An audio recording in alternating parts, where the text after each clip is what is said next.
Grace and peace, everybody.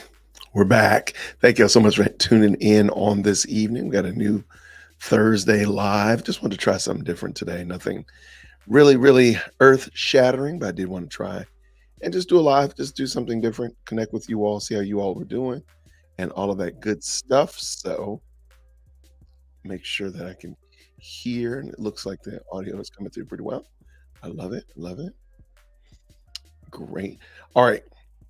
So I know I initially planned, I had a really long live planned. I had a lot of segments, all that kind of good stuff like that. But I finished a book that someone recommended to me, and I thought about it, and I said, this would really be a great teaching moment to look at a book, and just from a critical thinking aspect. So this is going to be more of a just the discussion about a book and kind of clarifying some things and maybe hopefully pointing out some things.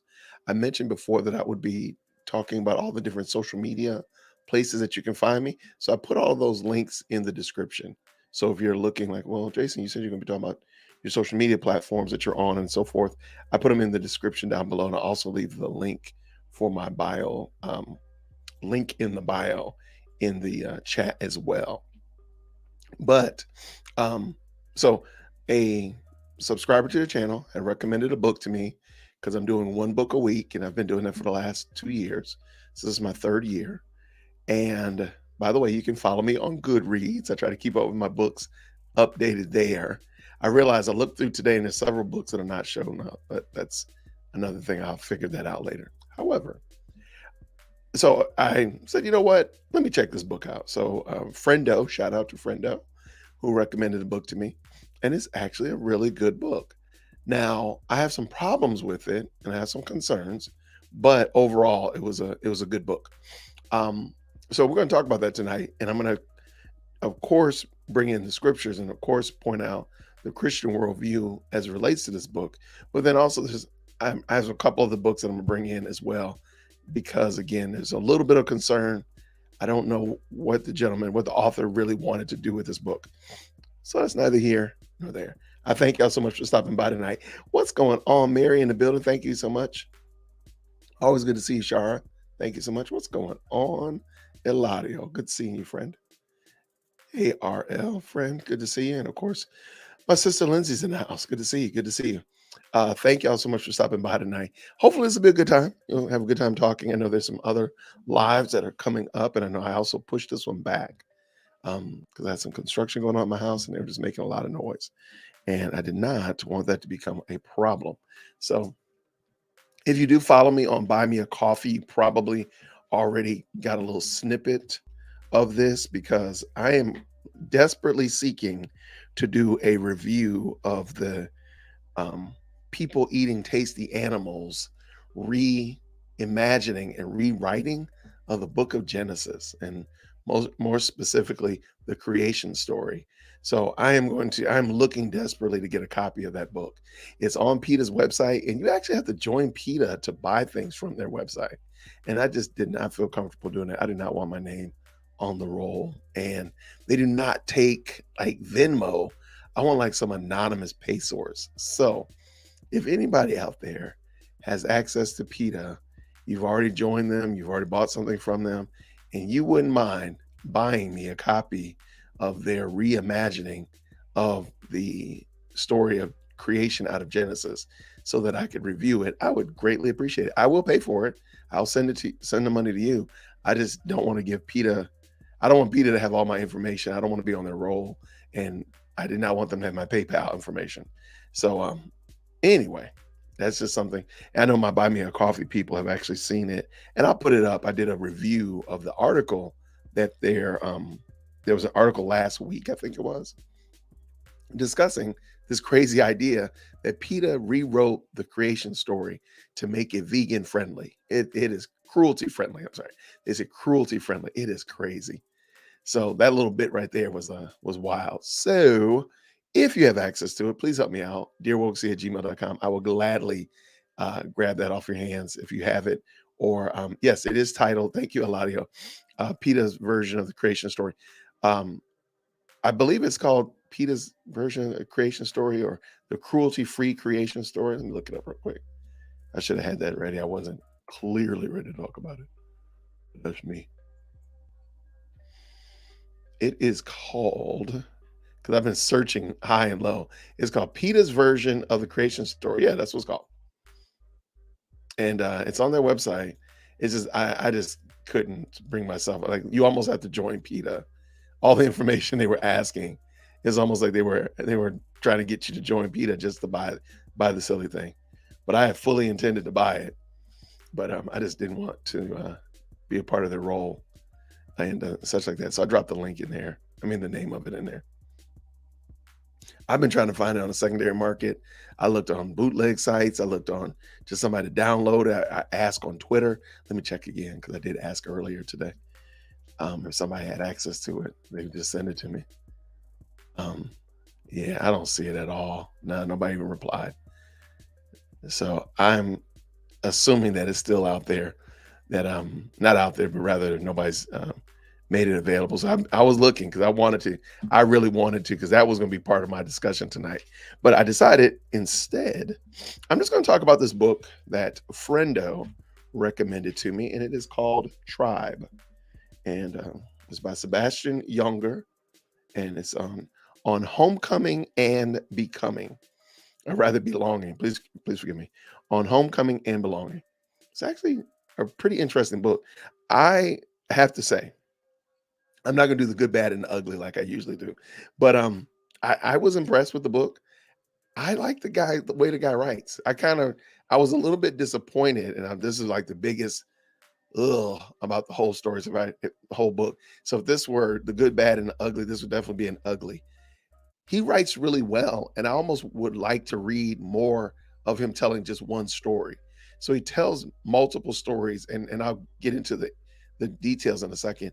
He tells multiple stories about people in wars or and major travesties in life and devastation, so on and so forth. And they're actually really engrossing. Like, you really get pulled in, like, wow, I'm really enjoying the story.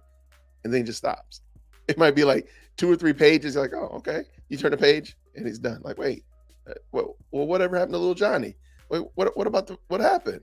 So he just leaves you kind of hanging a lot. So that's just something I noticed. All right, but let me tell you about the book. So the book generally, for down to the brass tacks, is juxtaposing and comparing a tribal nomadic society against what we know as modern Western society here in the United States.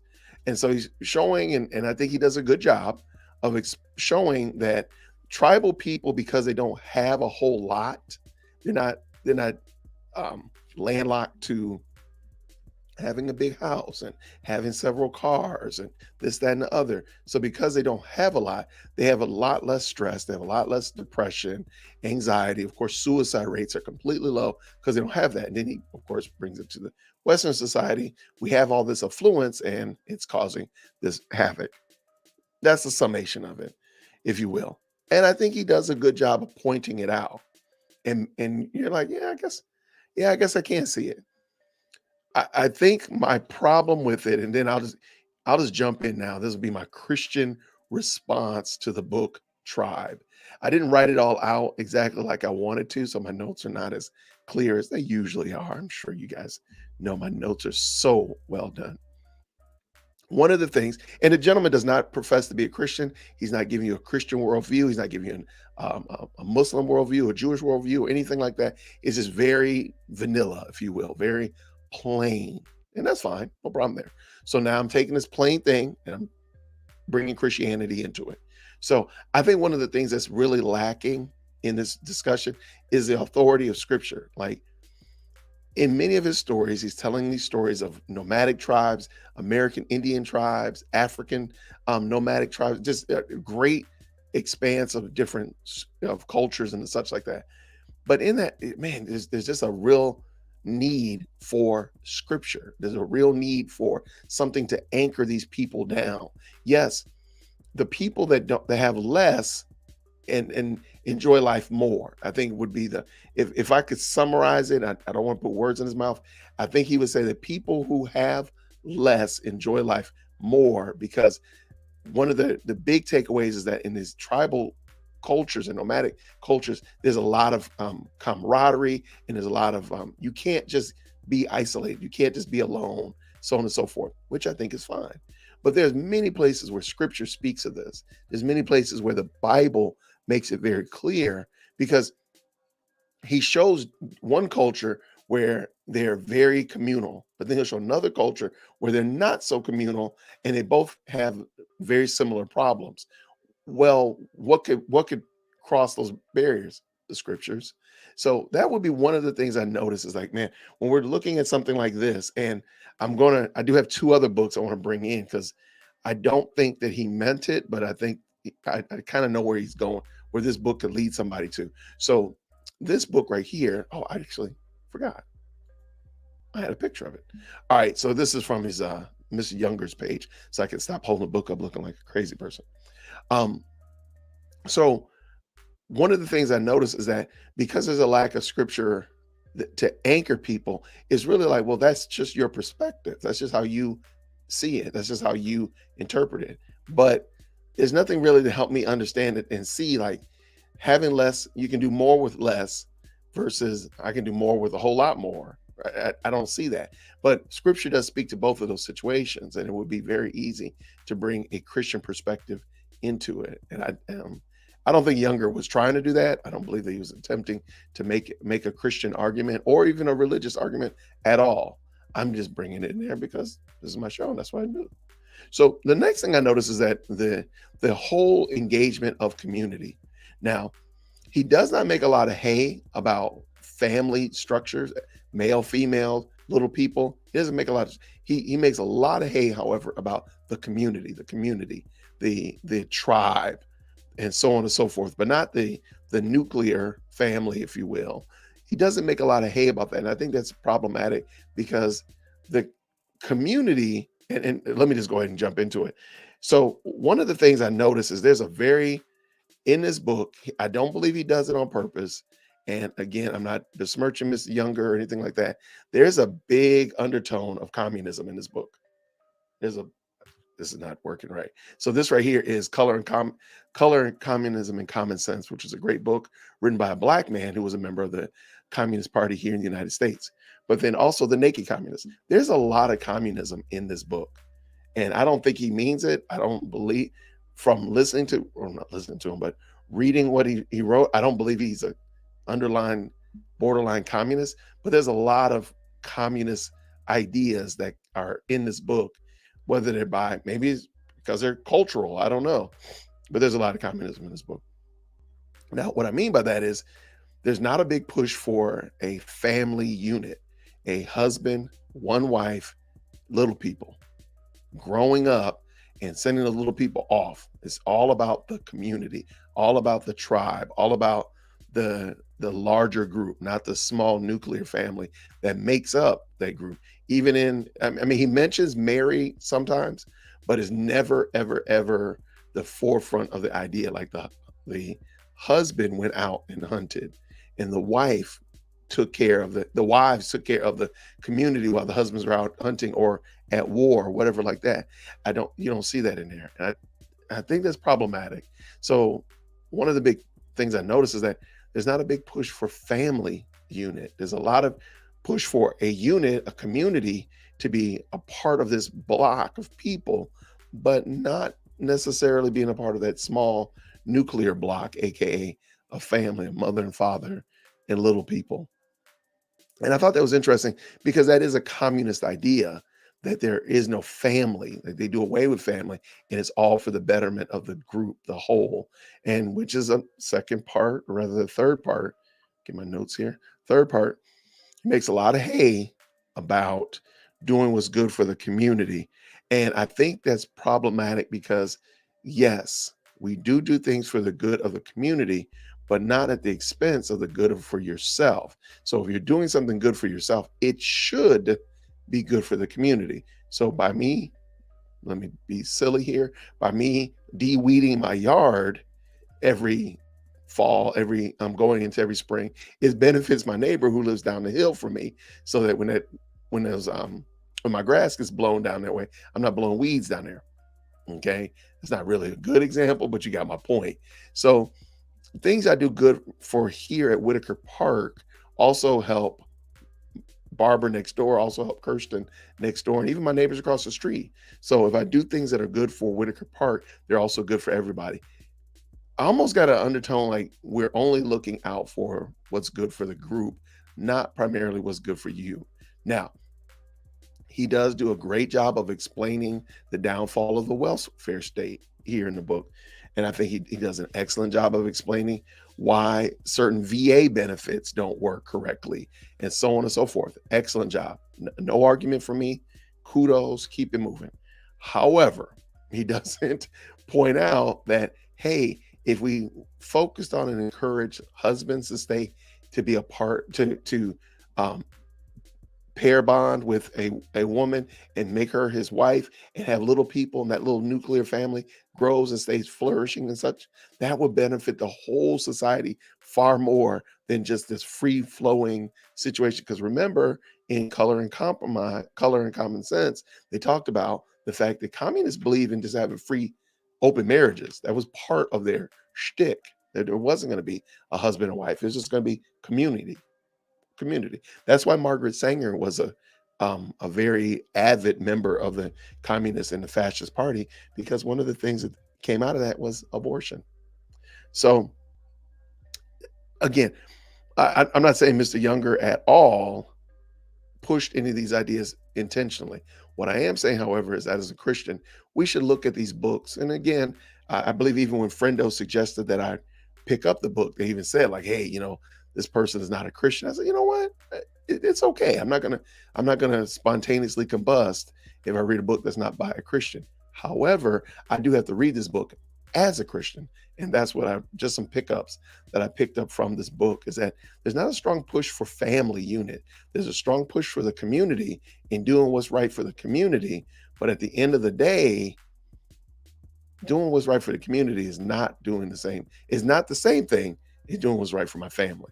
Now, I can go and put some weed be gone in Kirsten and Barbara's yards respectfully, but I need to also make sure I put weed be gone in my own yard, which is the big issue. So by me taking care of my own stuff, I do inadvertently do help others around me, and also makes it available to help other people. So if I buy a huge bag of weed and feed for my yard, I can share that with Barbara. I can share that with Kirsten, and so on and so forth. So again, bad example, but I think you get my point. All right. Um, there again, he talks remotely about politics. It's not like an overarching discussion here in the book Tribe. However, again, there's no Christian, there's no biblical, or even let me do it like this. There's not even a religious tinge to it that ultimately will help sway a government official to make the right decisions. And so what I mean by that is there's not even a moral compass. Like it just assumes that people are good, which is again a communist idea. Communism believes that people are inherently good. It's just culture and society are pressing in on them, causing them rather to make bad decisions and do wrong things. So if we give them a society that's good, or society that's pure, a society that's wholesome, then the people will do good. That's what communism believes. That's why they think that, hey, people will just make stuff. People will just build stuff for the good of the community. They don't have to get paid. They have a house, they have food, they have clothing. They'll just gladly work in order to help everybody. That's a communist idea. I'm sorry, that's not a biblical idea. So back to where I was going with politics. Our politics needs our religion informs our politics. So even if you say, Jason, I don't believe in God, I'm an atheist, not a problem. Your religion informs your politics. Jason, I just told you I don't believe in a God. Your religion informs your politics. The belief that there is no God is a religious belief, just like the belief that there is a God is a religious belief. You can't just say, well, because I don't believe there's a God, I don't have a religious belief. You do. You do have a religious belief. That is your religious belief. It's okay. Accept it. Now, you need to repent from it and turn away from it, but that is your belief. And that is a religion. I say that because we can't absolve people and say, or take people and say, hey, they don't have religion, so therefore they're going to make good decisions that are going to be good for everybody, it is not going to happen. It's not going to happen. Now, are there bad people in religions? Absolutely. Oh yeah, absolutely. But we at least have a moral compass that we can hold them to. So if you hire somebody who has a bankrupt moral compass, where do you think they're going to get you to? If you hire someone who has, at least you can say, okay, they have a religious compass and I can see where their religion ultimately takes them to, then I can assume that if he or she operates and fulfills their religious obligations, they'll make decisions and laws that bring us to that place. Now you're going to ask yourself, do you want to be in that place? That's the question you need to ask yourself. Do you want to be to that place? And then at the end of the day, then you make that decision accordingly. But my point is, here in the book, he doesn't make a big push for an understanding of the role of spirituality or religion on humans. And again, I do think there is a slight tinge that all people are good.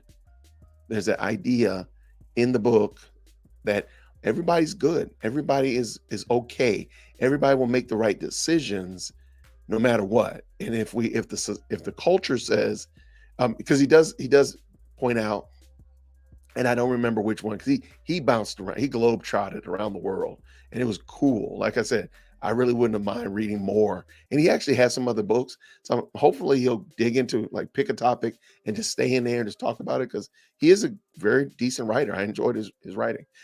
Going back to my point, so he talked about, in a nomadic tribal relationship, you can't be greedy. You can't be a slacker. You can't be a ne'er-do-well. You got to be a participant in the hunt. You got to be a participant in the maintenance and the defense of the community, and so on and so forth. And you can't hog all the resources. Okay, I can dig that.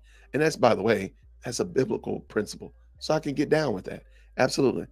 However, he's taken for granted that the community is going to hold this person accountable externally. Like, again, as a Christian, we fully understand that yes, you can impose laws on people, but at the end of the day, their hearts haven't been changed. If their hearts have not been changed and regenerated by the power of the Holy Spirit, then they're not going to make good decisions. They might do something just to keep you off their back or to meet the needs of the community. But at the end of the day, that's why I said the nuclear family is a much better picture, because you can, sure, I can front it off of Barbara and Kirsten. They might think I'm the greatest person ever, but my wife and my kids, they know how terrible of a guy I am. They know I don't wash those dishes. They know I didn't do it. They know it, because the dishes are in the sink right now, but that's what it is. So, but again, like, you have that closer knit group who sees you. Hence why, like in Timothy, when it talks about the requirements of a pastor, they talk about the family. They talk about the family as well, like their kids, and there must be the husband of one wife, and must be apt to teach, and those kind of things. And it's the assumption is in the family before it gets out into the community and to the unbelievers. So, um, though I think he has great ideas, I just don't see them being properly played out, and I don't think they play out long term, because man is the problem. We're the problem. So you can put up a great society, you can have a great tribe, but at the end of the day, it's us. We're the problem. And my throat is dry, so a word from our sponsor.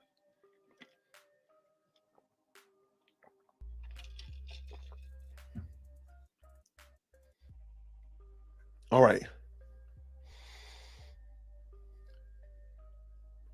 I'm checking out. I see some comments I want to pick up a little later, and I'll make sure I give you all a shout out. Thank y'all so much. So finishing up. All right, Tribe, the book I'm referring to. Again, shout out to Friendo who recommended it to me. It's really a good book, I have to say. I mean, I'm not mad that I read it at all. I am glad, however, I am glad that I've read some books on communism, because I feel like some of his ideas are communist adjacent, wherever you want to go with that. There's some ideas in here that I don't think he did it on purpose. I don't think anything bad about him. So please don't come beat me up, because he looks like a really tough guy too. Um, but I just think that the some of the ideas are communistic in nature. All right. Uh I think that was everything. So yeah, that was everything I want to talk about that book. So if you're interested, I think it's a good read. I mean, it's pretty short. It's like 140 pages. Definitely, if you do an hour reading with your kids every night, you're gonna knock it out in a couple days. So I started on Sunday and I was done yesterday. So yeah, 4 days easy. But yeah, that was a book. I thought it was pretty interesting. So again, if you're interested in it, friendo, thank you so much for recommending it to me. I did enjoy it. I did enjoy it. I got a lot out of it, but again, I had some things, some areas I'm like, man, if he just dug into this a little bit more, or if I don't know his worldview, if he were a Christian, it could give me a Christian worldview, it would be very encouraging. Because again, I think the notion that I left from there is that, hey, you know what? Maybe we have a lot of stuff. Maybe we just have too much stuff. And that stuff is kind of making us miserable because we're chasing after stuff. I'm like, you know what? I can kind of get with that. I can kind of see that. So if he had just made that a little bit more clear with a scriptural or biblical basis, I really think he would have hit the ball out the park. So definitely something to check out. Check out Mr. Younger's book. All right, let me look at these because then I got some other comments I want to talk about. I want to talk about what can Black people do to help. 5 things that Black people can do to fix Black culture. All right, let's go. But let me see what I got here. All right, missing people. All right, so good to see you, Atlanta 82. Good to see you. Yeah, this is the book, Susie. Did you say it was $70? No way. It was $5, 4.99. I thought. Oh, I never thought about that. The PETA book. I might actually try that. Now that I could do. Yeah, see, that's what I'm saying. Like, I didn't want to give them any money. It was already bad enough, but I just want somebody to give me a copy of it. I'm gonna go check out the library tomorrow, Susie. Thank you. I mean, Shara, thank you so much for that. It's a digital download. Yep. I wonder if I could be shared. Thinking of being a guinea pig. If you do it and download it and share it, or download and save it and forward it to me, I will definitely pay you back for it. So trust me, because I really want to look into this. Because yeah, I have some plans for that. What's going on, Mark Moore? Shout out from the Harrisburg, Pennsylvania campus. All right, 5-week rule. What are you talking about? Oh, because I changed the standard. What you call it? Oh, okay. I'm sorry, Mark. I'll change that. I just changed it today. Oh, okay. Devin. Good to see you, man, Devin. You're in the middle of reading Color and Communism. I want to hear what your thoughts are. And I will check you out soon. I want to hear what your thoughts. Devin says, it's incredible to me how much the Communist Party has affected the politics of Black progressives. I mean, come on. It's scary. For sure. It's definitely scary. Honestly, Black people in America, period. Yep, you're right. Good to see you, Standard Truth podcast, preparing dinner. I love it. I love it.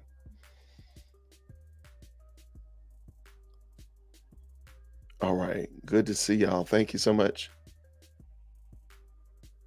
All right. So, all right. I meant to make some slides for this, but I wanted to say give you 5 things I think Black people can do to fix Black culture. One of the things I think there's a problem that we have. So if you're a person of less melanin, this segment of the show is for you. What I want you to do is I want you to share it with somebody who is of the highly melanated group. All right. So this is for you too.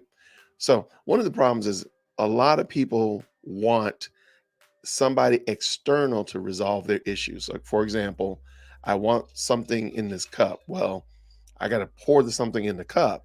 Nothing external is going to get in there unless I pour something into it, right? So that's probably not the best example. I probably could have thought of something smarter than that one, but work with me, okay? But what we see a lot of is people say, hey, there's a problem over here. There's a problem in studio Dear Woke Christian. Somebody needs to come into studio, dear woke Christian, to resolve my problem. And my problem is there's nothing in my cup. So I need somebody to come in here to come resolve my problem. Well, the problem is if I text President Firstborn, she's not even here. And Chief Executive Secondborn is upstairs pretending like her phone doesn't work while she's on her phone. I don't know how they do that. So I need to leave from out of here and resolve my issue of I want something more in my cup. Now, what we see in the culture, however, is that a group of people say there's problems in our culture and nobody in the culture is able to resolve the problem. And I want to challenge that notion today. White people are not going to fix our problem. Indian people, Chinese people, Hispanic people, nobody's going to fix Black people's cultural problems except Black people. Here we go. Number one, stop voting Democrat. Yeah, stop voting Democrat. Let's be honest. Come on, let's brass tax this thing. Let's brass tax this thing. Pick a city that is predominantly Democratic, and that could be from the mayor all the way down or from the mayor all the way up. Pick a city and tell me that that city is thriving, that that city is vibrant, and that you would move there if you didn't already live there, or if you lived outside, you would move there in a heartbeat. I'll wait.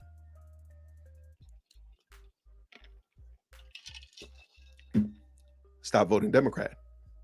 DearWokeC@gmail.com if you have a question, comment, or concern with management. But first, before you do that, please make sure you go to buy me a coffee, hook a brother up so I can have something more in my cup so I can tell you again, stop voting Democrat. Number two, stop looking for other races to resolve our issues. Nobody else needs to resolve our issues. Nobody else needs to. Nobody else needs to. I'm in the process of getting gutters redone on my house. Okay. How foolish would I look if every time it rained and water seeped into my basement because my gutters are janky, that I'm over here bugging Kirsten? I'm over here bugging Barbara. I'm over here bothering Matt about my gutters on my house and my basement. How stupid would that be? I go knock on the door and fuss with them about my gutters on my house. They would say, well, Jason, here's Gutter Guard. Jason, here's Aqua Guard. Jason, here's 1-800 self up there and do something about it yourself. That's what's going to happen. But Black folk, we say that there's something wrong with our community, and we say white people are the problem. Something's wrong with our Asian people that own the beauty supply store. It's the Indian man that owns a gas station. It's this person over there. It's that person over there. But guess what? It's not us. Stop it. Just stop it. It's okay to just look in the mirror and say, yeah, I'm the problem. We are the problem. And we can start nuclear. We can start nuclear. We need dads to stay with their wives. Stay with the women that they had these kids with. Stick with them. Stick with them. Stick with them. Tough it out for the betterment of the community and the betterment of those children and the betterment of yourself. Stick with them. Because I'm going to come back to that too. There's another segment about that too. So number one, stop voting Democrat. Just stop it. Stop it. Number two, stop looking for other people to resolve your issues. These are our issues. It ain't got nothing to do with my neighbors. It got nothing to do with my HOA. It's got nothing to do with the city council. Nothing. It's me. I got the problem. I need to resolve said issue. That's it. But then also in doing that, you actually have power now. I can resolve this issue. I can fix this. I can get this done. Their whim. I'm at their beck and call. I'm at their disposal. Whenever they decide to come to resolve the issue, if they even could, that's when it'll get resolved. But if I say, you know what, I got the problem. I need to call Gutter Guard and get these doggone gutters taken care of. I did it, and you know what? I they sent me that bill. I said, oh, okay. Maybe I should have climbed up there and helped y'all out a little bit. But guess what? I know that they're resolved. The issue is resolved. I'm not waiting for Kirsten. I'm not waiting for Matt. I'm not waiting for my neighbors to resolve my issue. My HOA is not going to fix it. Now, they will want their money in January, but they're not going to come fix my problem. They're not. I have to fix my problem. And that's it. And the same thing with our community. Black people can fix our Black people problems. That's it. And stop looking at other people to fix them. Stop blaming. Nope, nope, nope. Because I hear you. Stop it. Stop it right now. I hear you typing. Just stop it. Stop it. And get out there and fix your problems. Fix your problems. It's like I called them people to fix my gutters. And now I got to get something else done. You know what? I'm about to call them and I'm just going to be a grown man, pick up and do grown man things. And you can too. Stop voting Democrat and stop blaming other people and expecting other people to fix your problems. Number 3, find the guy. And this is to the men. This is you guys, us XY chromosome people. All right, here it comes. You ready? All right. You got a friend who's not who has kids out of wedlock, who's not taking care of his children and not supplying and providing support for his children. What I want you to do is a multifaceted approach. Call him and ask him what's going on with his children. If he doesn't know, say, hey, can I go with you on Saturday to find out what's going on with you and your kids? And the reason I'm saying that is he might need somebody to put their foot in his backside, but he also might need somebody to walk beside him to put his hat in his hand, go over to his baby mama and apologize to her for being MIA and not taking care of his kids, apologize to his children. And he might need somebody to stand right beside him who's not judging him, who maybe make sure that, hey, bro, you're going to do this. But at the end of the day, you find that man that's in your community or in your network that's not taking care of his kids, and you go call him and ask him, why are you not taking care of your kids? Now, if the man is you, then this is me telling you, why are you not taking care of your kids? But if you're taking care of your children and your brother or your neighbor or whomever is not, can you please just reach out to him and say, hey, what do you need in order to help you? Do you want me? You want to bring your kids with my kids? We can all go play soccer. There's a dollar movie over here. I'm taking my kids on Saturday to go see Mario. You want to come? You want to bring your kids too? So you can spend some time with your kids and buy that big old thing of popcorn. Boy, they give you a big old popcorn. That big old giant thing of popcorn, and it's $1.50 for the movie. Come on, man. You making out like a fat cat. You ain't even spent $20. But if you know somebody in your community of the highly melanated population, matter of fact, that's for anybody, red and yellow, black and white. If you know a man who's not taking care of his kids and not involved in his children's life, find out why. He might need some help. He might just need help. He might feel overwhelmed. He might feel waylaid by life. I don't know. But if he's not taking care of his kids, you see to it. You take the responsibility of calling that brother up and say, man, what do I need to do to help you? Me and my kids, I take my kids to church with me on Sunday. You want to roll up with us? Come on, let's go. And get him connected with some other men who can help him, walk alongside him and help him take care of his family. Because and there's nothing about life. This is not even on my points. There's nothing about life that's easy. It's hard being skinny. It's hard being fat. It's hard being tall. It's hard being short. It's hard being rich. It's hard being poor. There's nothing about life that's easy. So being a dad, whether you're in the house with your family or being a dad and you're outside the house and your kids live somewhere else, that's hard too. It's hard. So what? Or do you want life to be easy? Is that what you signed up for? A cushy life? I don't know where that was a fake application. Because cushy life is not what we live. We don't live a cushy life. Sorry. If you find out what cushy life is, I guarantee you it's not cushy. So just go ahead and accept it. It's hard. So it's going to be hard. So call your friend and say, hey, man, why are you not taking care of your kids? I saw your girl and she said she ain't seen you in a second. That needs to change. Do I need to go with you to the school so we can go have lunch with her? Then do it. It's really that important. Number four. Stop supporting arts that degrade Black people.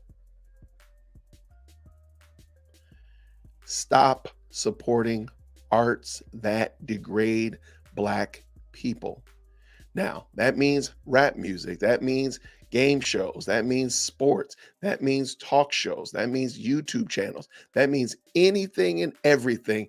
Matter of fact, stop watching anything that degrades humans, period.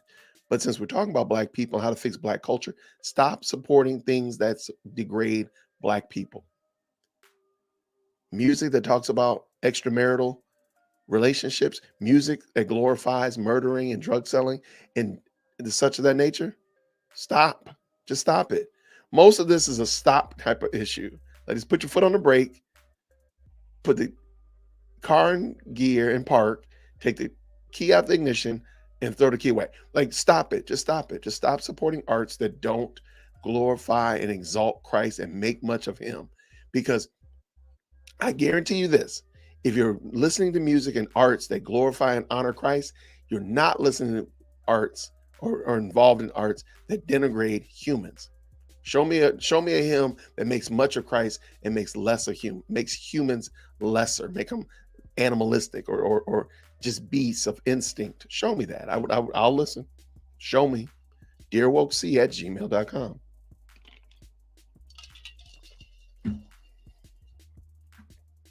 Stop it. Stop it. Do not support arts that make sport of degrading and destroying and devaluing Black people. And yeah, I am looking at you, rap music. And I guess we might as well say R&B music and country music and pop and metal and good gracious, man, I think they done seeped into opera at this point. But yes, all of it. And number 5, how Black people can heal and fix and do all those wonderful things that they want other people to do for them, how Black people can do them for themselves. Number 5, stop supporting race hustlers. Stop it. It's a shame. It is an absolute unequivocal shame. Every last one of us need to hold our head down. The fact that that Al Sharpton can still get platformed in the Black community. That's a shame. That's a shame. Y'all heard the NAACP. What century are we in that they still call themselves the NAACP? But that's another point. But they feel like, as my good friend likes to call them, the Afrostocracy, they feel like they have the gate, the keys to the gate for Black people. Like, they speak on behalf of Black people. Stop supporting race hustlers. Anybody that makes much of their ethnicity and their skin type instead of the glory and honor of Christ and our sin nature, stop following them. Just stop it. Just stop it. You don't owe them anything. You owe them nothing. I know they like to position it like you owe them everything but the kitchen sink, and even the kitchen sink, but you owe them nothing. You owe Al Sharpton bobblehead nothing. You owe Jesse Jackson nothing. Jamal Bryant, fill in the blanks. None of those clowns. You owe them nothing. Nothing. Insert Whitney Houston right here, producer. I'm the producer, never mind. All right, I'll try to add that in later in the post credits. You don't owe them anything. You owe them nothing, not a thing.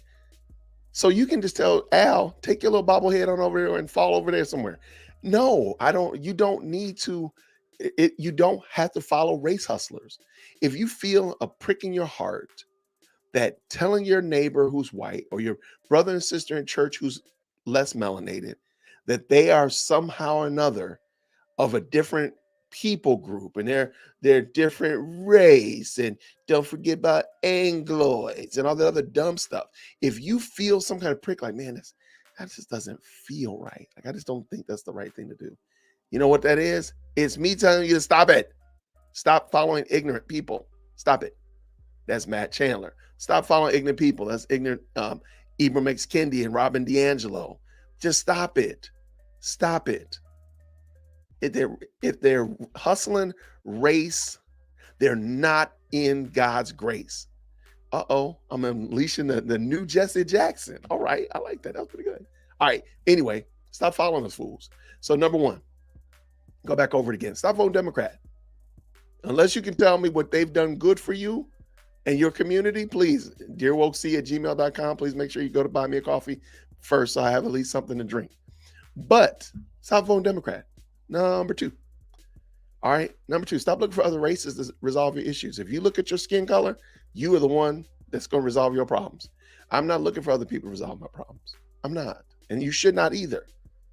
You should not. Number three, get involved with your friends that don't take care of their kids. Get involved with them. Get involved with them.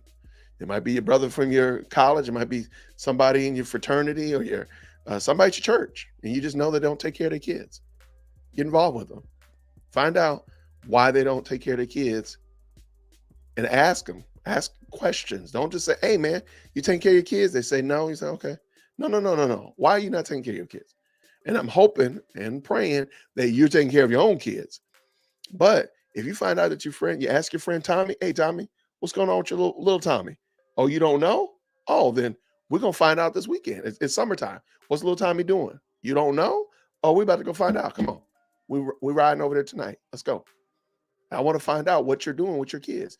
Be involved, care enough for our communities to get involved with your friend that's not taking care of his kids.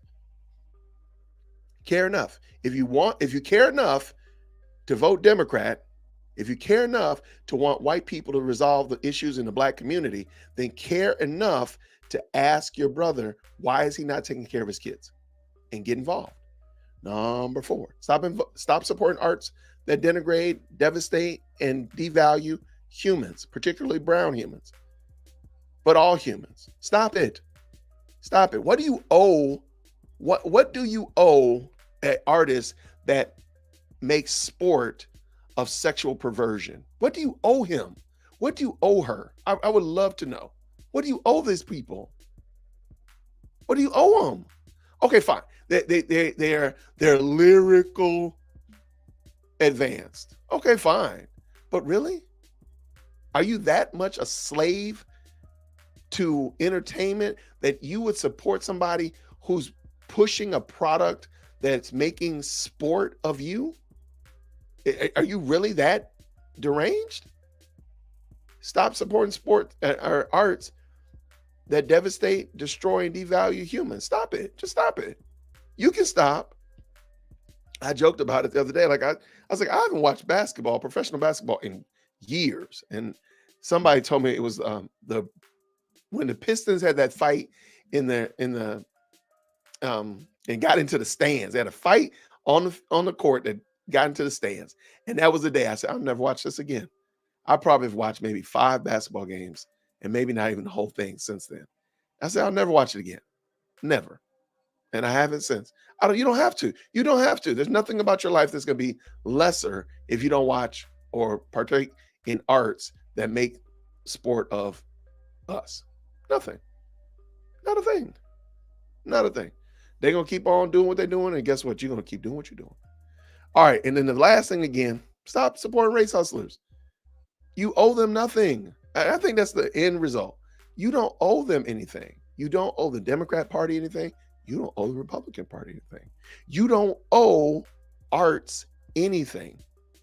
You don't owe anybody whose name is Little, last reason I went to the hospital, Little, something that fell out of the back of a U-Haul truck, Little, last thing. You don't owe anybody. You don't owe them anything.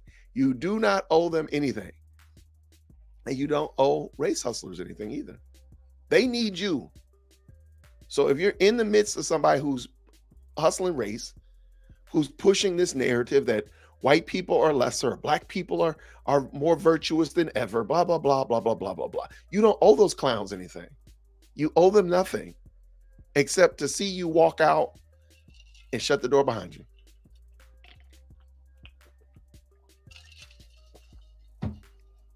DearWokec@gmail.com. Please make sure that you at least hook a brother up with Buy Me a Coffee before you email me with your complaints, because at least then I can be well hydrated to tell you to stop it. Stop it. Stop it. Don't even type it yet. Stop it. Go to buy me a coffee first, and then come over here, and I'll tell you at least stop it, and at least you'll at least help fund my buy me a coffee. I appreciate you. And buy me a coffee is just my way of. It is the private community off of YouTube. Been working on developing a better community, and that's how I've been doing it. So thanks so much. All right. What in the world? These comments have been coming fast and furious. All right, let's see what we got here. Some reason or other, Devin is speaking on behalf of President Firstborn. So, some reason or other, President Firstborn thinks that she should get my insulated Stanley Cup. I don't know why, and she's going to be wrong. She's wrong. If they love me, they will solve my problems. See, that sounds like a kindergartner. That sounds like a toddler to me personally. And rightly so. Grant says the stats on fatherlessness in the Black community sadden me. So Black, I think he means so many Black nuclear families make me almost unreasonably happy. Oh, I'm sorry. So Black nuclear families make me almost unreasonably happy. Okay, I got you. Oh, hey, I got one right there. There's one right there. And I know Devin is one. So guess what? Be happy, my friend. Be happy. What's going on, Jason? Good to see you, Jason Winston. I always like that name. You know what? I should have said Basta. I'm going to ask the producer when they re-edit this video to add Basta to it. Thank you so much. Jason says, we Black people have to acknowledge that the problem is ours. It is. It's not, again, even if it is gerrymandering, even if it is redlining, even if it is unfair housing practices, okay, it's our problem now. Resolve it. What do we do? What do we do? And I've told this story before. I think it's beautiful that everybody's up in arms about the gentrification of Atlanta. And I think it's interesting because a lot of the places around where I went to college, around Morehouse College, there were a lot of projects, there were a lot of dilapidated, burned out houses, all that kind of stuff like that. At Morehouse College, and the AUC is in the hood. Okay, it's in the hood. There's no other ifs, ands, or buts about it. But now, all of a sudden, people have come in there and started buying it, and then they got a Starbucks over here, and they got a Chick-fil-A over here, and now it's gerrymandering. It's gentrification. I mean, it's terrible. I'm like, well, nothing stopped you from getting together with other people that were concerned and buying up those crack houses. Nothing stopped you from doing that, from buying that apartment complex and buying that little project area. You could have done that, but you didn't. And now that somebody else has done it of another nationality, now you're in your fields. Get out your fields, go on and be quiet. And next time you see a house that's for sale, go on and buy it if you're that concerned about it. No, we got I think it's $1.25. Let's just round it up to $2 for laughs and giggles. Man, that's $2, man. And it got Mario. I think, look, I want to say it got John Wick. I might take the girls to go see Mario. I'm gonna go see John Wick again. Got yourself a gun. Straight up misbehaving. What's going on? Mac and cheese life. When I was a kid, all the parents in the neighborhood watched out for all of us. When we had friends over, my parents made sure they were fed and taken care of and the same when I was at my buddy's place. Absolutely. I had some great meals, some of the best meals at my friend's house. Don't tell my mom that though.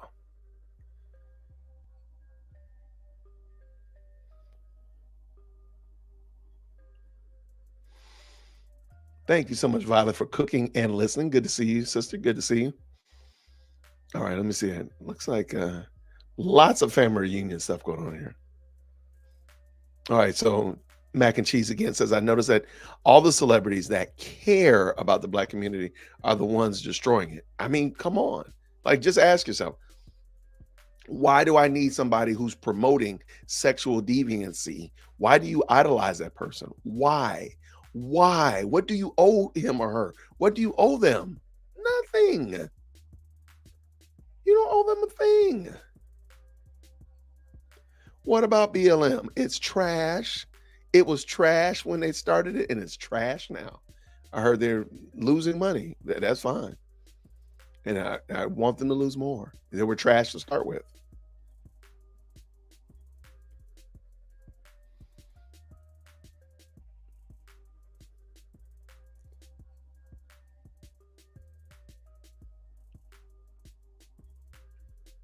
All right, let me say it. If Al Sharpton, if Al Sharpton doesn't speak for us, we won't know how to be black. Man, Al Sharpton don't speak for me.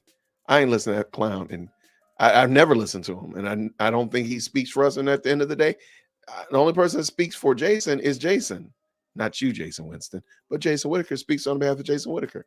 Now, of course, we have same ideas, we have same principles. So then, yeah, we would elect someone to represent us, absolutely. But Al Sharpton has never been elected by anybody. He sure wasn't elected by me.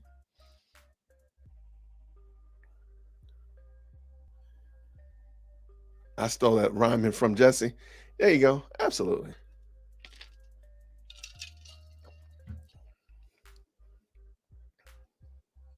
And that is it. Best rule, everybody love everybody. Just love everybody. Respectfully, of course. Good to see you guys, fancy girl. Good to see you. Good to see you. All right. I think we got caught up almost. I think I'm caught up. I'm sorry about that. Oh my gosh. Little bread pockets. Oh my gosh. Why is my child? Why is my child? I don't know what's wrong with Trina. Y'all might know this, but Devin is a friend of ours, and Trina is babysitting for him. I don't know why she's on my live though. PTSD from slavery. See, okay.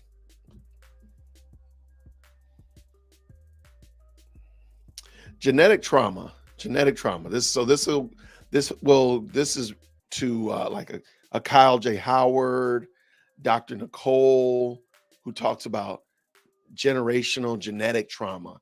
Just think about what you're saying. Just think about that.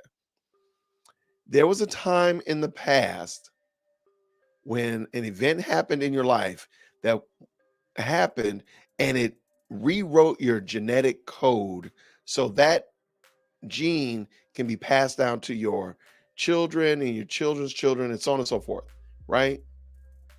That's the PTSD from slavery argument. So this is something I'm wondering. So when that event passed from the mom to the child, there was no good events that happened to the child that superseded that event. Like she had some wonderful event that was so fantastic, it literally rewrote her genetic code and it kind of like short circuited the bad thing that mom passed on to her. But then it passed on from the mom to the daughter. You see that this is ludicrous, right? There's no way to make this make sense in the long game because we're talking about 6 generations ago. There's no way for you to make that make sense, make that make right. It's dumb. It's dumb. It's okay. DearWokeC@gmail.com. If you have a question, concern, or comment, or you're offended by what I just said. But or rather genetic trauma is stupid. And so make sure email management and they will make sure that your concerns get heard. And I'll read them on the next episode.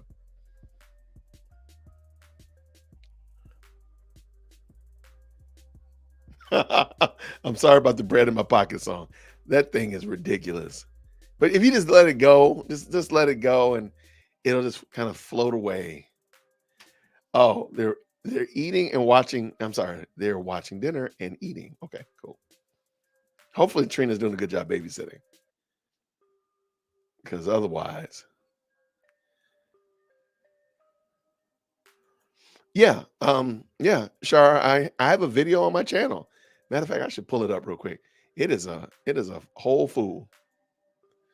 And it is called, I forgot what it was called, but yeah, this woman actually teaches. It was really good because she teaches that the story of Jacob's ladder, the story of Jacob's ladder is actually God showing Jacob what the genetic code looks like. You know how the a ladder is, two stakes with rungs in it. And if you twist it, the woman teaches that that is the genetic code. And God was showing Jacob what the genetic code looked like. I really wish I was making it up.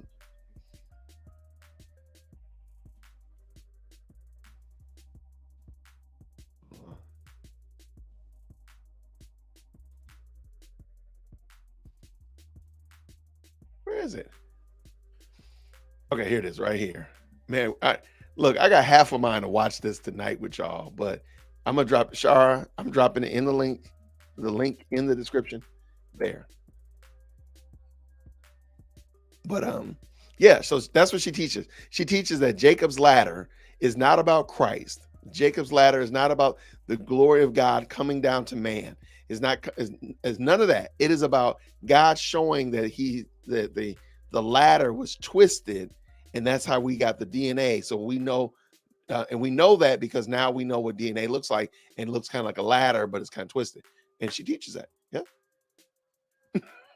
I really wish I had the time tonight to show you this because I mean it's right here.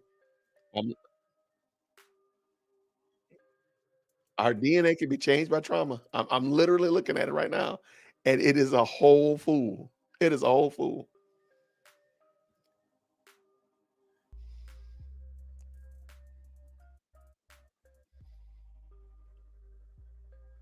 Man, I don't know what that is. Uh, okay. All right, what we got here? All right,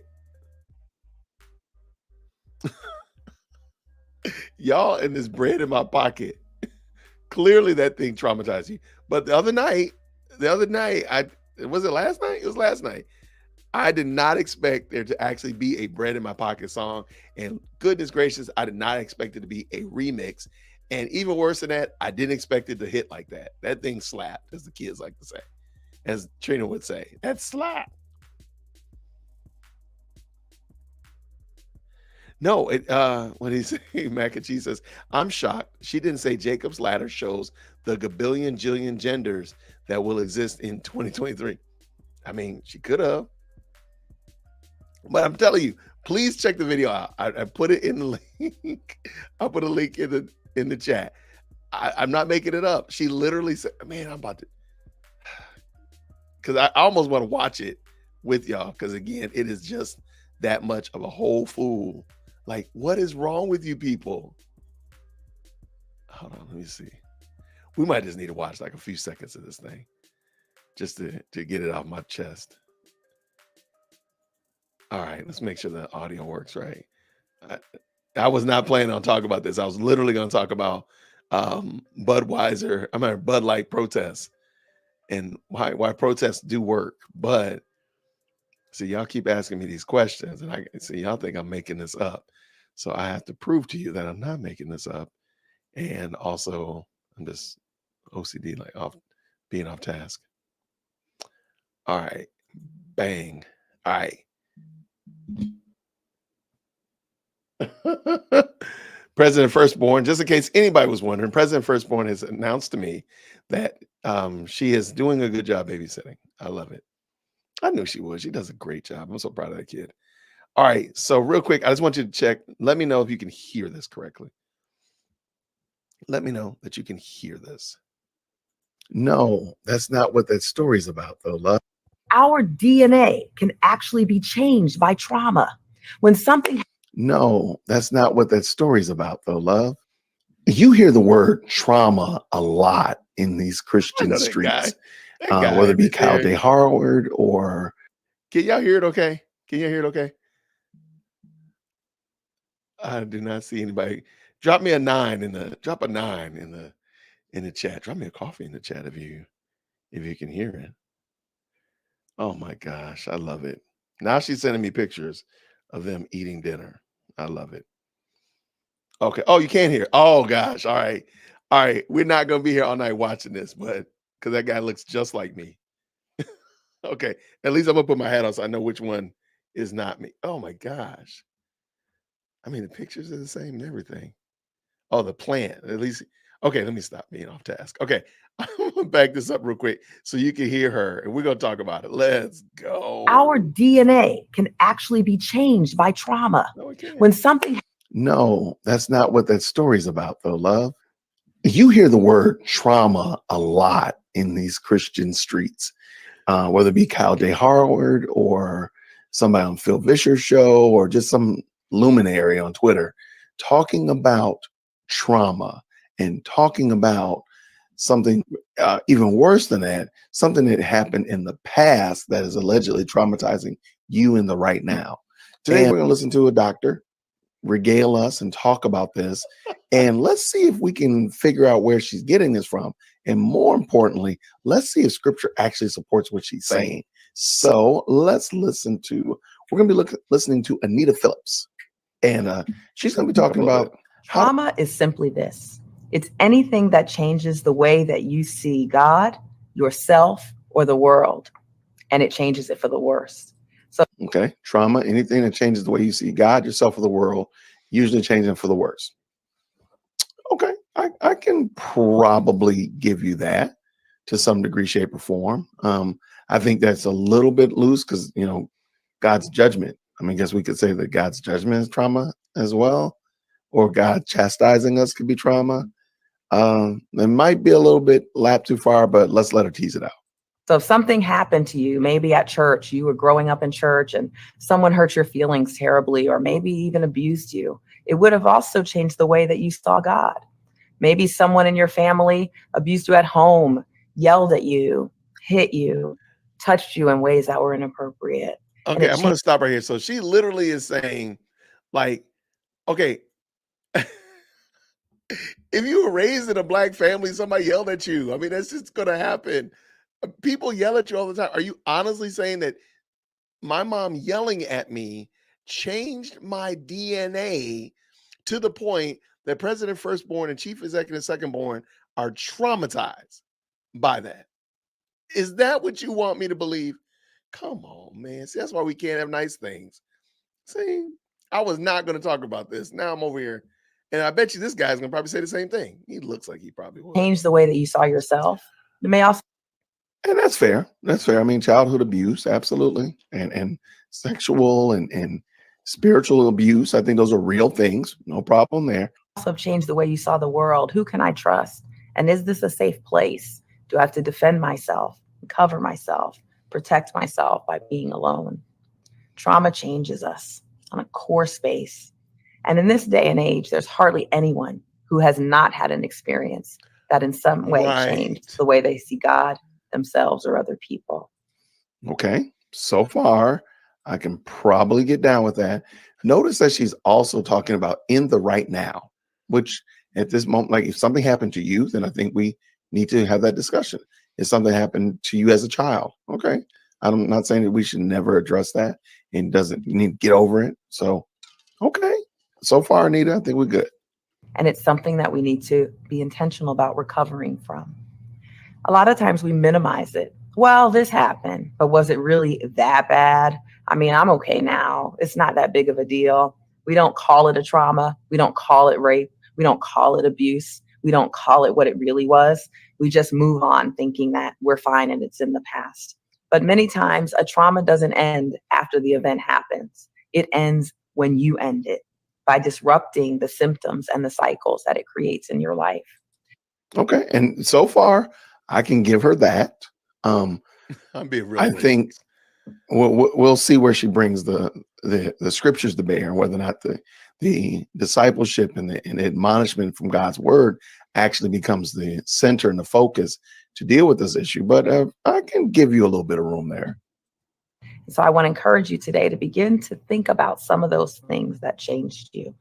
You may have never really considered how much it changed you until this moment, but it has. And okay, I do want to just make a point, because bringing it back to the book that we were talking about in the beginning in Tribe, he does talk about trauma. And I have to say, I can understand, like, for example, veterans and persons who are involved in war.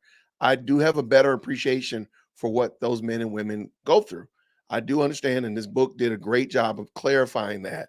I totally get it. And so I'm not trying to minimize that at all. So I'm putting when the trauma that a veteran or a first responder or somebody of that nature really has to deal with, I'm gonna put that over there because that one is a real trauma. She's talking about somebody got yelled at. She's talking about some things that maybe depending on the culture that you come from, that might not be a big deal. And I see somebody was joking about being Puerto Rican. Of course, Black people, again, we do have that, we do have that in common. It is something that I think most Black people can attest to. We've experienced a level of discipline and such like that that maybe is not the same for other people of other people groups. But I would never go as far to say that that was a trauma or that they were traumatized by that. That's a lap too far. But I do want to get to this part where she says that Jacob's See ladder this was reflected in trauma. scripture as well. Here it is. I want to talk to you today about the story of Jacob. Remember that old Sunday school story of the twins, Jacob and Esau? They were born, and then their mom and dad kind of pick favorites. The Bible says that Jacob was his mom's favorite, but Esau was the dad's favorite. And you know the story. Jacob goes and tricks his father and makes him think that he is his brother so that he can steal his brother's blessing. But one of the things that's unique about this story that I don't often hear spoken about is the fact that this deception was his mother's idea. This woman told her son to go and manipulate his father in order to. Yeah, that's true. There's a lot of weird stuff going on in the book of Genesis, and that's one of those. Now, I do think it's interesting, and I do want to point out that Anita is not reading the actual text. Right. She's giving us the story, and I think she did a decent job of it, but it is always sets off my senses when we don't actually read the text. So Genesis 27. So here's the story of Jacob basically swindling his dad out of the birthright. And you can check it out right here. It's actually a lot longer than I thought, so I apologize for that. And yes, his mother did Shanghai her husband. So Anita is correct there as well. Get something that she wanted that son to have more than her other son. Well, that's just plain dysfunctional.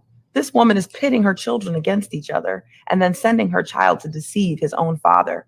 Now, you might be thinking, well, Jacob wasn't really a child. He was a grown man. But that just makes it worse. That means that the abuse and the manipulation had to have started in childhood for her. Okay, now hold on. We don't know that. We don't know that. There's nothing in the text that tells us that. Please go read Genesis 25 through 28, and you see where the abuse and manipulation comes from. Now, granted, now they have a whole family line of shenanigans going on. So, I mean, we can definitely talk about that. But this right here, the scriptures don't say that. So I think Anita's doing violence to the text because it doesn't actually say what she's saying. For her to be able to convince a grown man to say, I'm going to deceive my father, even though he told his mom, I don't want to do it. My dad will be mad at me. My brother will hate me. She said, do it anyway. Let it be on me. And so he did it. It's a horrible thing. And some of you are identifying with that right now. You're thinking about your childhood and how maybe you weren't treated the same way as a brother or sister. Maybe you were the one that seemed to have been chosen for the abuse, and you've been wondering, why me? Maybe you were manipulated by your family in ways that hurt you emotionally and ways that make it difficult to go to holiday dinners right now because that emotional manipulation or that verbal abuse is still alive. And you still find yourself willing to work with it. You might be 20 years old, 30 years old, 40 years old, but when mother says this or dad says this, it's like you're 7 years old again, and you just go through the motions, doing what the pattern has always been, and wondering when you'll ever be able to break free. And so Jacob goes through with it. See, I think she makes a great point. And yeah, there's some high level dysfunctionality in our lives today. She didn't need the scriptures to actually support that. She could have just told the story. She doesn't need to talk about Jacob and Esau. She doesn't need to talk about Isaac and Rebecca. She could literally talk about what she said. And I'd probably be willing to give it to her. Like, okay, I can get with that. I mean, that makes sense. This. And he deceives his father, and his fears come true. He loses his relationship with his father, and his brother is so angry he's trying to kill him. And so Jacob is sent away to go and hide from the wrath of his brother. And I want to draw attention specifically to this part of the story that's told in Genesis chapter 28, verses 10 through 25 and 20 through 21. In this passage, we find Jacob alone. He has run away from his family. He's on his way to another place, and he stops and lies down in the wilderness somewhere with a rock for his pillow. He had a family. He had a place to stay. He had connection. He wasn't alone, but now he's alone. And sometimes trauma disconnects us from our loved ones, disconnects us from family. Maybe you feel like you've had to extract yourself because the environment is toxic in a way that's killing you. And so you recognize you needed to go away, but where do you go when you go away? And sometimes feeling alone can feel worse than even being toxically connected because of that trauma. So Jacob is out there all by himself. He lies down on a rock to fall asleep, and he has a dream. And in this dream, there's a ladder that reaches from the earth all the way to heaven. God is standing at the top of that ladder, speaking a word about blessings to the generations that are to come after him. And he sees angels going up and down this ladder. And I remember reading that and thinking, God, what is this ladder? And do you know what the Lord revealed to me? That ladder represents generations. There's only one structure.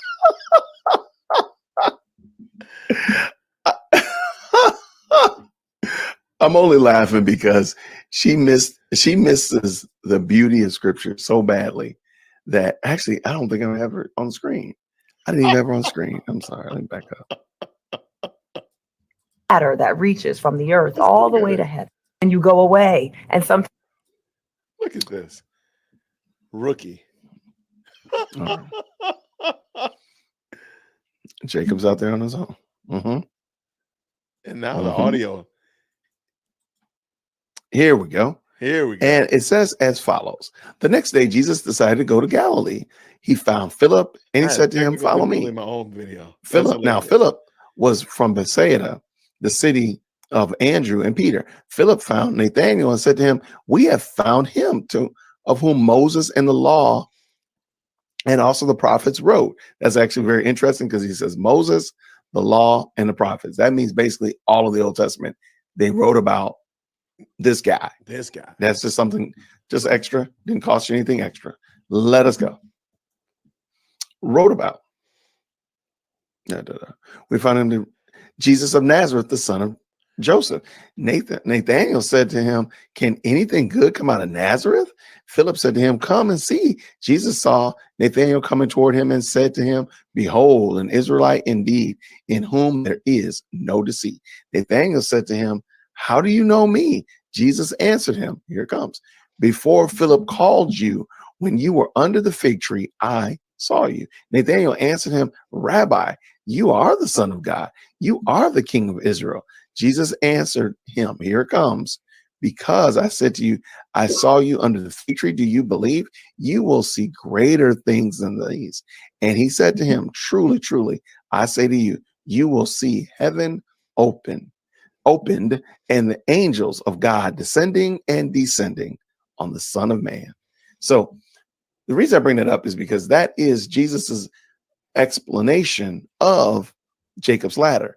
Jacob saw Christ, or a pre-incarnate representation of Jesus Christ. So Jacob's ladder is a very confusing story if you try to look at it any other way, but Jesus is our blessing. Jesus is the one that provides the blessings from heaven for us, and the blessing is salvation. So let's just see where Anita goes with this. Hold tight. I just want to say I like that guy right there. I like him, and his beard game is on point. I like it. God is standing at the top of that ladder, speaking a word about blessings to the generations that are to come after him. And he sees angels going up and down this ladder. And I remember reading that and thinking, God, what is this ladder? And do you know what the Lord revealed to me? That ladder represents generations. Really? There's only the ladder represents generations. Listen to where she goes with this ladder representation. Just hold tight. Get ready. One structure in our body that looks like a ladder. It's our DNA. DNA is literally a ladder. It's just twisted a little bit, but it is a ladder. I feel you hurt, man. I feel you hurt, man. I feel you. Got the brother going through his hair. When did we define, when did humans define DNA? When was human, when did humans find out what DNA looked like? So we didn't find out what DNA looked like until April 25th, 1953, according to Google. That is interesting. Now, I might be wrong. So I said, when did humans find out what DNA looked like? So in 1953, that's when we decided and found out what DNA looked like. Really? Wow. Let's see who decided, figured out the shape of it. Yeah, I think this is it. Good mercy. 1953. Good gravy. Why is that important? Because if God showed her that DNA was what the Jacob's ladder was about, then that means that it is possible for 1900 years we had no idea what Jacob's ladder was about until she got this revelation. Ladder. I believe that ladder that went from heaven down to earth was representing our literal DNA, because our DNA can actually be changed by trauma. When Okay, something I can't. No, that's not what that story's about, though, love. That's not it.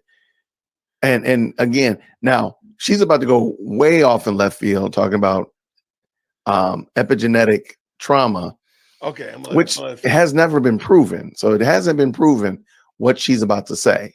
So let's let her go. can actually be changed by trauma. When something happens to you that breaks you, it actually changes your DNA in a way that can be passed down from generation to generation. Who says that? Who says? Where did you get that from? Where did you get that from? And how do you know that? How do you know if my DNA, I got in trouble when I was 8 years old, that's passed on to my kids? How do you know that? How do you know that? And you saying generations. So she's talking about not just my kids, but my kids' kids and their kids and the kids after them. How do you know that?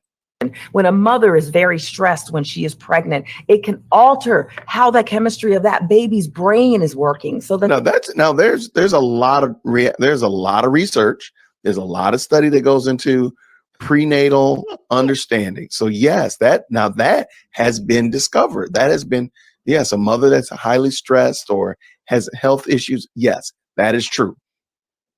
But that is a direct relationship because that little body is inside the mom's body. That totally makes sense. How is the trauma, quote unquote, the whatever happened to my great grandfather, how did they get passed on to me? How does that work? That the child may be born more prone to be anxious, more prone to be stressed. So some of you were born broken in this space because of what your mother or father may have been going through at the time that you were developing in the womb. But it is not. But how do you know that? How do you know that? Now she's using scripture. So what scriptural reference do you use to justify what you just said? Now I understand pagans saying it all day long, but what do you use, Anita, in order to make that assertion? Over. All right. Jacob. I am not gonna go. I cannot believe, man, this video is crazy. All right. So I dropped the link. Watch the rest of it. Let me know what you think about it. I'm not going to traumatize y'all. And see, I don't want to traumatize you all because then I'll ruin your generations and generations because of the ladder and it's twisted and stuff like that. 1958. Oh my gosh. I forgot how crazy that video was. Oh my goodness. Oh man, I think I am traumatized. Wow. That was painful. All right. Now, definitely, I mean, all right, let me see. There's some great comments that popped up. Why am I making you relive your charismatic church trauma? I'm sorry, Devin. I'm sorry. I'm sorry. I want to talk about some trauma. I'm trying to tell you right there, man. Yes, this is the thing, God, fancy girl. She believes. She believes. There's no evidence to the things that she said. There's no evidence and there's no scriptural reference. Now, again, you can have shadiness going on in your family. And I'm not saying that doesn't impact you directly if you saw your mom or dad involved in some shadiness, or even grandma involved in some shadiness, granddad doing something that's shady. Absolutely. However, to say that some generational trauma is passed on through DNA, that's a lap too far. Mac and Cheese says she also fails to realize that ladders do not twist. I guess these ladders in her life do. I don't know. I don't know. I have no idea. Yes, your mindset can change, can be changed. I have no idea. Now, see, this is it right here. Shar says, we're both broken because of sin. That's everyone. Everybody's broken. Everybody knows that they're guilty. I forgot her name, Anita something. I said in the beginning of the video. And I think she speaks it was either at a TD Jakes conference she speaks for, or Oprah. She speaks for one of them. And this was Women Evolved. I have no idea what that is. And I really think that's a TD Jakes product, but I can't say it emphatically. Yeah, there's a lot of crazy in that video. There's a lot of crazy in that video. It was actually crazy watching me watch myself. That was kind of crazy too. From her. You want your 40 acres and a mule? From her. Absolutely. Yeah, rope. You know what? Now I think about it, rope ladders do twist. You're right. Rope ladders do twist. So, hey, there you go. So God showed her a rope ladder because rope ladders twist, I guess. I don't know, man. Yeah, I'm almost certain God's fancy girl is TD Jakes. I want to say it's from his daughter. I forgot the one that took over pastoring.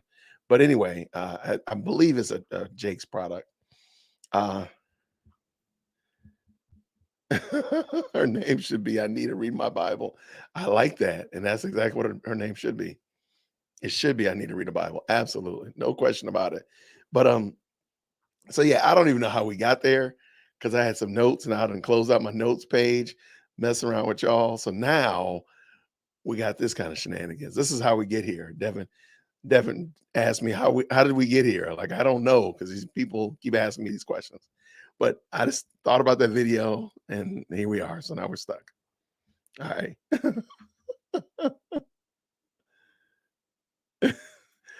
Rope ladders remind me of my traumatic time in phys ed at school. So did that trauma get passed on to your children, though, Eladio? Did that trauma? I mean, what are you going to do to change that DNA, because it's going to pass on, so your kids will not like rope ladders? They'll be traumatized by rope ladders. What are you going to do? How do you change that? The amount of bondage that these people put each other in is ridiculous. Like, why do you want this? Like, I'm not saying that. Yeah, okay. No, I am saying this.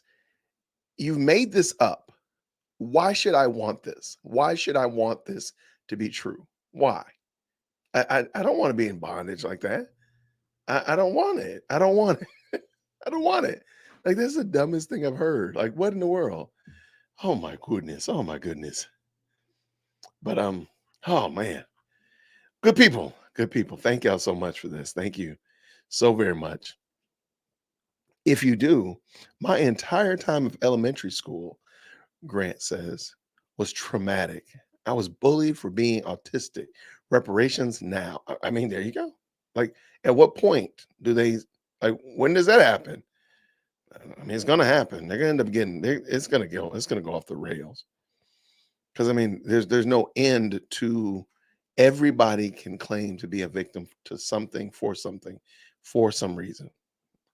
But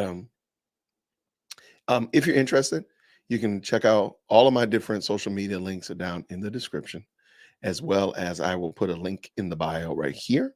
So if you're interested in following me on Gab, or you're interested in checking out my blog, or you want to follow me on Buy Me a Coffee and support what I'm doing here on YouTube via Buy Me a Coffee, my Buy Me a Coffee supporters get advanced screenings of pretty much all my videos. So my PETA video, they have that one early. My video on the victimhood stock market, they'll have that video, or they got that video early, so they can check it out. So you can check it out and give me some feedback. I'm definitely give you premium access to that. And we're also going to be doing our own live stream with my Buy Me a Coffee supporters. So check it out. It won't hurt you at all. Check it out. Check it out. Tell me what you think. But I am going to get ready to, I think I have to go get President Firstborn in a few minutes, because she's babysitting should be over at 9. So I need to go pick her up. But I do want to thank you all again for all of your support. I do want to make another plea, if I could, do my Bernie Sanders impression. I am once again coming to you to ask you to please make sure you watch all of our videos. A lot of our Christian content creators, your favorite Christian content creators, their videos have been shadow banned, mine included, and we're not getting the views that we used to get. We're not getting the engagement from YouTube. So if one of your content creators goes to Rumble or Odyssey, or they're doing something on locals or whatnot, just take a few minutes to go over and check it out. At least subscribe, at least join the community, whatever like that, to just show some support. Because there's a lot of people out here that are trying to, you know, do something good here on YouTube, and they're making it rather difficult. So I'm just doing my Bernie Sanders impersonation. Insert Bernie Sanders joke here. So I am once again coming to you to ask that you will like, share, and subscribe, and follow your favorite content creators on the different social media platforms. Please make sure that you have subscribed and that you are subscribed to their channels. Make sure you hit the little bell icon as well, because sometimes YouTube mistakenly unsubscribes people. So please make sure you do that. Thank you. God bless America. All right, so that's my Bernie Sanders impersonation. Thank y'all so much. I don't know what was in this cup. What was in this cup? Anyway, I thank you all so much for your support. Thank you so much for supporting this channel and all Christian content creators. I will be doing my weekly wrap up on Sunday, and have some good fun. Got some good stuff to talk about. I got some notes over here I didn't even talk about, so we're going to do that. But I want to thank you so much for all of your support. I appreciate each and every one of you. And again, if you have a complaint, please email management, dearwokec@gmail.com. Please make sure you go to buymeacoffee.com first, however, because that will get your complaint to management in a faster manner if you go to Buy Me a Coffee first and take care of your business over there, and then email management any complaints, concerns, or questions. That'll be great. I thank y'all so much, everybody. And we'll do this again, God willing. We'll do this again Sunday. Thank you so much for your support, and I appreciate each and every one of you. And until then, everybody, grace and peace. Take care.